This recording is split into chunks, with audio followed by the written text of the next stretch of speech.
இப்போ நம்ம பண்ண போகிறது மஷ்ரூம் கிரேவி. ஃபர்ஸ்ட் அதுக்கு மஷ்ரூம் வந்து நம்ம என்ன பண்ணணும்னா க்ளீன் பண்ணி வச்சுக்கணும். எப்படி க்ளீன் பண்ண போகிறதுன்னு பார்க்க போகிறோம்.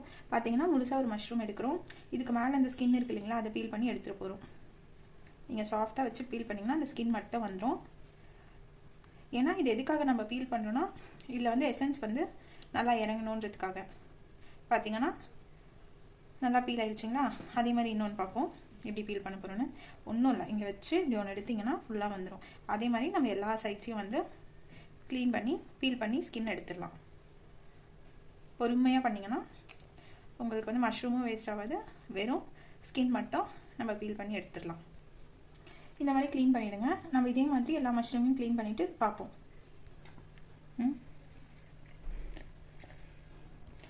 இப்போ நம்ம மஷ்ரூம் கிரேவிக்கு தேவையான இன்க்ரீடியன்ட்ஸ் பார்ப்போம். வெங்காயம் ஒன்று எடுத்துருக்கோம் மீடியம் சைஸில், ஒரு பச்சை மிளகாய், கொத்தமல்லி, கறிவேப்பிலை, பட்டை வகைகள்லாம் எடுத்துருக்கோம். இஞ்சி பூண்டு பேஸ்ட் எடுத்துருக்கோம். தக்காளி 2 வந்து அரைச்சி சேர்த்துருக்கோம். அப்புறம் மஷ்ரூம் வந்து நம்மளுக்கு தேவையான சைஸில் பொடுசாக கட் பண்ணி வச்சுருக்கோம். இந்த சைஸில் கட் பண்ணிங்கன்னா நல்லா சார் வந்து இறங்கும்.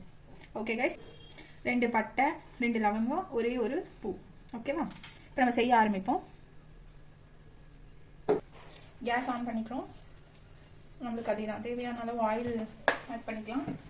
சோம்பு, கொஞ்சமாக சீரகம், அப்புறம் கொஞ்சமாக கடுகு, அப்புறம் பெருங்காயம் போட போகிறோம்.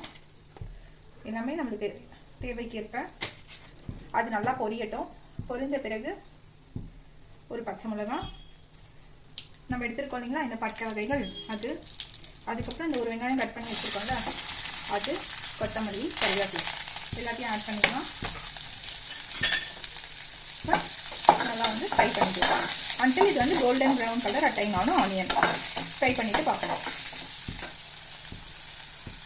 ஆனியன் வந்து ஓரளவுக்கு ஃப்ரை ஆகிடுச்சு. அதுக்கப்புறம் நம்ம வந்து இஞ்சி பூண்டு பேஸ்ட் வந்து போட்டுக்கலாம். இஞ்சி பூண்டு பேஸ்ட் வந்து நல்லா ஸ்மெல் வர வரையும் ஃப்ரை ஆகணும்.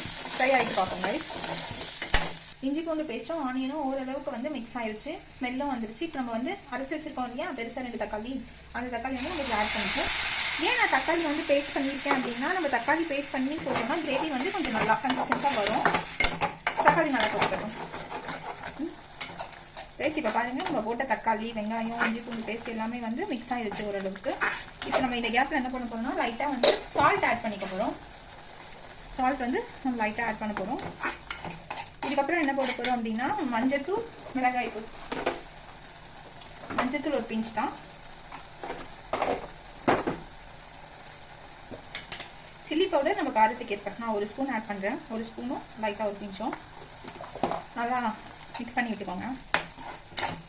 ஜஸ்ட் இது நல்லா மிக்ஸ் ஆகட்டும். 1 to 2 மினிட்ஸில் நம்ம கட் பண்ணி வச்சுருக்கோம்ல இந்த காளானை இதை ஆட் பண்ணிடுவோம். நம்ம போட்ட மசாலாஸ்லாம் ஓரளவுக்கு மிக்ஸ் ஆச்சு. இப்போ வந்து நம்ம என்ன பண்ணணும்னா காளான் வந்து ஆட் பண்ணிக்கலாம்.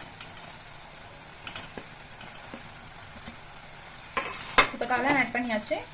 நம்ம நல்லா வந்து ஒரு மிக்ஸ் பண்ணி விடலாம். இதில் எதுவும் நம்ம வாட்டர் ஆட் பண்ண தேவையில்லை. பிகாஸ் காளான்லேயே வந்து நம்மளுக்கு வந்து வாட்டர் கண்டென்ட் இருக்குது, லைட்டாக வரும் அதுலேயே.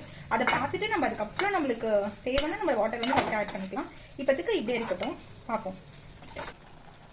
இப்போ பார்த்தீங்கன்னா நம்ம தண்ணியே ஆட் பண்ணலை, பட் இருந்தாலும் இந்த காளானில் இருக்க தண்ணி வந்து ஓரளவுக்கு வந்திருக்கு. இதுக்கப்புறம் உங்களுக்கு வந்து தண்ணியாக வேணும், இன்னும் கொஞ்சம் வாட்டர் ஆட் பண்ணணும் அப்படின்னா இப்போ ஆட் பண்ணிக்கலாம். இல்லை எங்களுக்கு இதே கன்சிஸ்டன்சி போதும் அப்படின்னா நீங்கள் இதிலே விட்டுக்கலாம். இதுக்கப்புறம் ஒன்றும் இல்லை, மல்லி இலை லைட்டாக தூவ போகிறோம். நீங்கள் கேட்கலாம், ஏன் நீங்கள் ஃபஸ்ட்டே வந்து மல்லி இலை போட்டுட்டீங்க கறிவேப்பிலை கூடவே. சில பேர் அப்படியே எடுத்து வச்சுருவாங்க இல்லையா, நம்ம ஃபஸ்ட்டே போட்டுட்டோம்னா அது நல்லா வந்து இதுவாகிட்டு நம்மளுக்கு அந்த ஃப்ளேவரும் கிடைக்கும், அதுவும் சாப்பிட்றலாம், ஒன்றும் பிரச்சனை இல்லை கைஸ். கைஸ் நம்மளோட காளான் கிரேவி ரெடி ஆயிடுச்சு. அவ்வளோதான். இந்த ஸ்டேஜில் வந்து நம்ம ஆஃப் பண்ணிடலாம். உங்களுக்கு திக்னஸ் எந்த அளவுக்கு தேவையோ அந்த அளவுக்கு நம்ம திக்னஸ் பார்த்து ஆஃப் பண்ணிக்கலாம். எங்களுக்கு இந்த திக்னஸ் போதும். காளான் கிரேவியோட நம்ம தோசை, இட்லி எது வேணால் வச்சு சாப்பிடலாம். இப்போ நாங்கள் செஞ்சுருக்கிறது பூரி. பார்த்தீங்களா பூரி எப்படி வந்திருக்குன்னு சொல்லிட்டு. உங்களுக்கு இதே மாதிரி வேணும்னா, பூரி செய்யறதுக்கு எப்படின்னு வேணும்னா, இந்த மாதிரி பூரி உங்களுக்கு எப்படி பண்ணணும்னு வேணும்னா கமெண்ட் பண்ணுங்க கைஸ். பூரியோட வீடியோ நம்ம போடலாம். தேங்க்யூ. இந்த வீடியோ பிடிச்சிருந்தா லைக் பண்ணுங்க, ஷேர் பண்ணுங்க, சப்ஸ்கிரைப் பண்ணுங்க. மறக்காம பெல் ஐக்கானை டேப் பண்ணிக்கோங்க. நாங்கள் போடுற வீடியோஸ் உங்களுக்கு வந்து உடனுக்குடனே வரும். தேங்க்யூ.